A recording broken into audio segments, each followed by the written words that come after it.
Qarışıq olan kubik bir barmaq hərəkəti ilə yığıla bilir. Bu kubikin yığılması üçün sadəcə bir neçə hərəkət kifayət edir.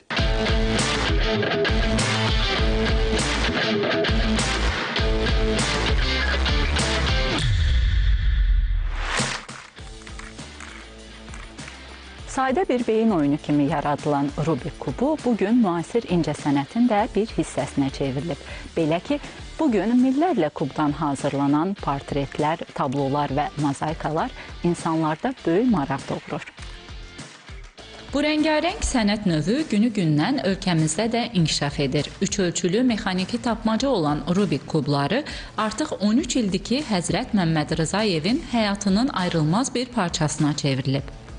Uşaqlıqdan ən sevdiyim və tək oyuncağım kubiklər olub və uşaq vaxtı başıma gələn bir hadisə var ki, bu hekayə ondan ibarətdir ki, mən uşaq vaxtı keçirdiyim bir qəza nəticəsində həm görmə qabiliyyətimi sağ gözümdə və yaddaş qabiliyyətimi itirmişəm və bu kubik mənim yaddaşımı bərpa elədi. Düşünürəm ki, ən xüsusilə şəxsi inkişaf baxımından yaddaş güclənməsi, göz koordinasiyası, sürətli düşünmə, sürətli qərar vermə bacarığı və bu kimi faydalı tərəfləri məndə inkişaf etdirdi.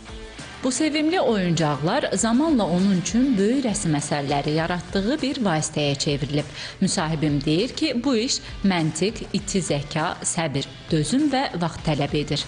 Hazırda qarşımda gördüyünüz kubiklərlə kiçik mozaik rəsmlərə təqribi yarım saat vaxt kifayət edir. Amma mənim hazırladığım insan portretləri bu daha çox zəhmətli və bir neçə günü alan prosesdir. Ümumi müddət olaraq 13, 18, hətta 28 saata qədər uzanan rəsm əsərləri olub ki, bu dediyim kimi rubiklərinin sayından və orada istifadə olunan piksellərin sayından asılıdır. Bu əsərlərin hər biri kifayət qədər ölçüyə və çəkiyə malikdir. Ən minimal çəki 50 kiloqramdan başlayır və 100-200 kiloqrama çatır. İstifadə etdiyi Rubik kublarının sayı isə bəzən 4000-ə çatır. Bu işlərlə Həzrət Məmməd Rızayev həm də müxtəlif beynəlxalq yarışlarda iştirak edib.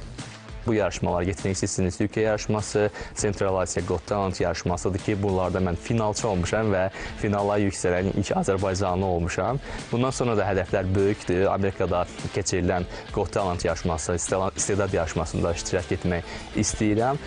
Hədəfi isə çoxumuzun sadə uşaq oyunu və ya oyuncağı kimi gördüyümüz, əslində isə zehni inkişafa hesablanan bu Rubik kublarını bir göz qırpımında yığa bilən tələbələr hazırlamaqdır. Rüya Salmanova, Zaur Haşimov, Telesəhər.